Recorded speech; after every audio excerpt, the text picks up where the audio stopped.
পটিয়া পৌরসদরের থানার মোড়ে অবস্থিত আল মদিনা হোটেলের পেছনে সরকারি জমি দখলের অভিযোগে ভ্রাম্যমাণ আদালতের অভিযান পরিচালনা করেছে প্রশাসন।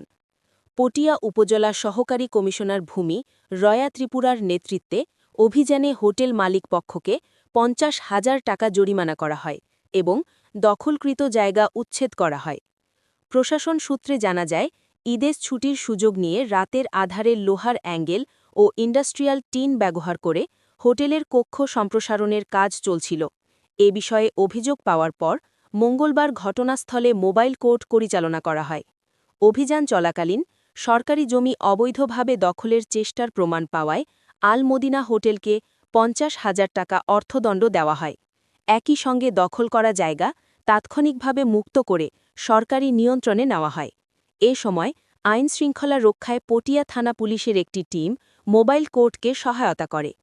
পটিয়া উপজেলা সহকারী কমিশনার ভূমি রয়া ত্রিপুরা জানান, সরকারি জমি দখলমুক্ত রাখতে এবং জনস্বার্থ রক্ষায় এ ধরনের অভিযান ভবিষ্যতেও অব্যাহত থাকবে।